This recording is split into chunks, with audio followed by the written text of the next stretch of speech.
দেখো article a and the. আজ আমি আলোচনা করব এ কোথায় কোথায় বসবে।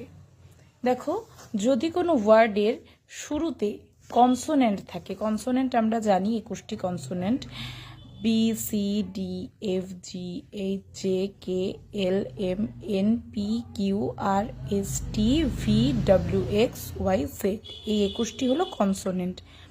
আর অনেক সময় ডাব্লু আর ওয়াইকে সেমিভাওয়েল বলে, এটা কিন্তু আমরা জানি যে ডাব্লু আর ওয়াই কোনো কোনো ওয়ার্ডে সেমিভাওয়েল হিসেবে ব্যবহৃত হয়। এবার আমরা জানবো যে এ কোথায় কোথায় বসবে। তাহলে কি, যদি কোনো ওয়ার্ডের শুরুতে কনসোনেন্ট থাকে তাহলে তার আগে কি বসবে? অবশ্যই এ বসবে। যেমন a tree, A cat, a dog, কারণ আমরা জানি ট্রি এর টিটা কনসোনেন্ট, তাই এর আগে এ বসলো। 2 নাম্বার, যদি কোনো ওয়ার্ডের শুরুতে ইউ থাকে এবং ইউ এর উচ্চারণটা যদি ইউ এর মতোই হয় এবং শুরুর উচ্চারণটা যদি ইউর মতো হয়, একদম ইউ এর মতোই হয়, তখন কিন্তু আমরা জানি ইউ ভাওয়েল, কিন্তু তবুও তখন এন না বসে অবশ্যই সেখানে এ বসবে। ড্যাশ ইউনিভার্সিটি, তাহলে দেখো প্রথম উচ্চারণটা ইউটা ইউর মতোই হচ্ছে, ইউ এর উচ্চারণটা ইউ এর মতোই হচ্ছে, তাই আমরা এখানে এন না বসিয়ে এ বসাবো।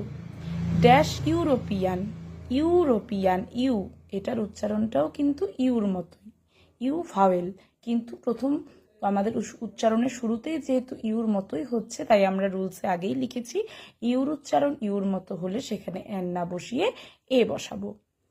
আরেকটা আছে কি, যদি কোনো ওয়ার্ডের উচ্চারণ ওয়ার মতো হয়, ওয়া, 1 রুপি নোট,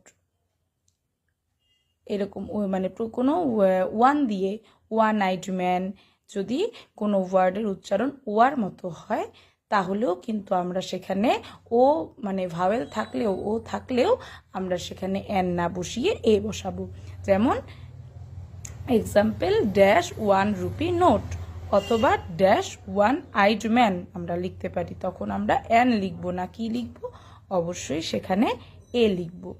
আজকে শুধু এ কোথায় বসবে সেটা নিয়ে আলোচনা করলাম, নেক্সট দিন এন নিয়ে, এন কোথায় কোথায় বসবে সেটা নিয়ে আলোচনা করব।